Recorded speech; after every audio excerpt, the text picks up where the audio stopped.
ప్రస్తుతానికి నేనే అబ్బాయిని మా అమ్మకి.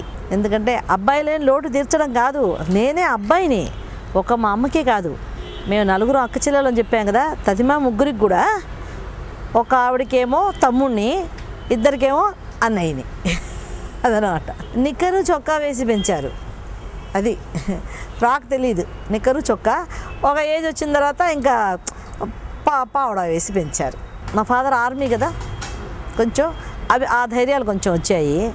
సరే, ఇంకా అమ్మ కూడా కొంచెం డేర్ అండ్ డాషే కాబట్టి అది కూడా వచ్చింది కొంచెం. నేను సెకండ్, జస్ట్ 2 ఇయర్స్ గ్యాప్ అన్నమాట, అంతే.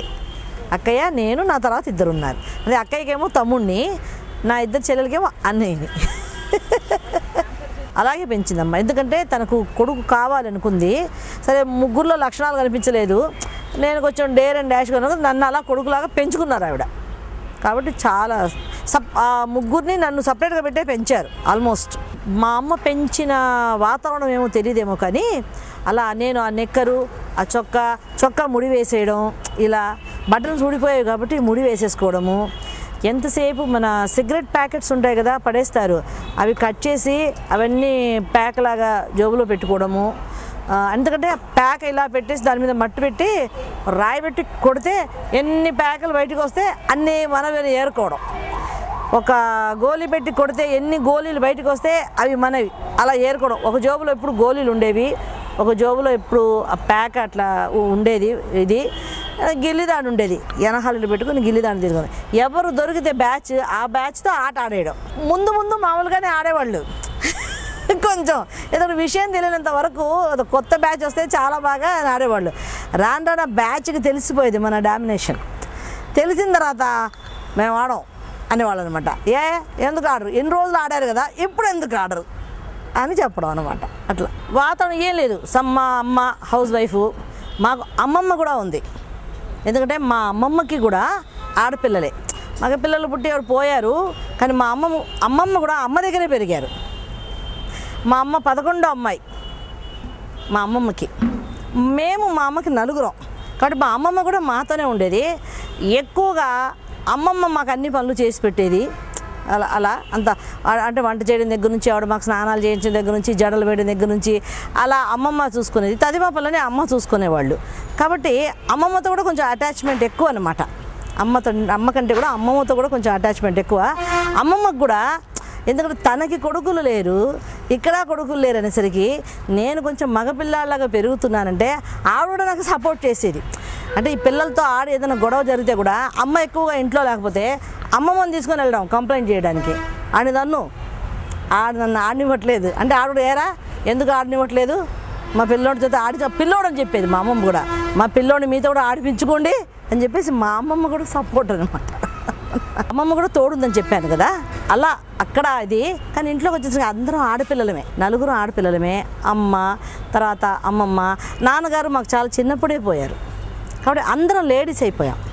ఆ లేడీస్ అయిపోయేసరికి అమ్మమ్మ ఇంకా ఎందుకంటే ఎంత మగవాళ్ళ పెంచినా కూడా పెళ్లి చేసి ఒక ఇంటికి వెళ్ళిపోయేదే. మరి ఆవిడ అమ్మాయిలాగే ఉండాలి అని చెప్పేసి ఇక్కడికి వచ్చేసరికి తదిమా ముగ్గురితో పాటు నాకు కూడా కరెక్ట్గా అమ్మ వంట చేయడం నేర్చుకో, కూరగాయలు తరడం నేర్చుకో, ఇదిగో చాట తీసుకొని బియ్యం వేయడం నేర్చుకో, అది ముగ్గు వేయడము, అలా ఇవన్నీ కూడా ఆవిడ నేర్పారు. అమ్మ కంటే ఎక్కువ అమ్మమ్మ నేర్పారు. అమ్మకి ఏంటంటే ఎంతసేపు ఇదేదో సాధించాలా అని చెప్పేది. అది ఎలా సాధిస్తాము అన్నది తర్వాత తెలిసింది. చదువు కూడా ఎందుకంటే పూణేలో మరాఠీ చదివాను. తీరా నాన్నగారి కోసం ఉద్యోగ రుచి కోసం ఇక్కడికి వచ్చేసిన తర్వాత ఇక్కడికి వచ్చేసి కొంచెం మరాఠీ ప్రాబ్లం అయింది మాకు.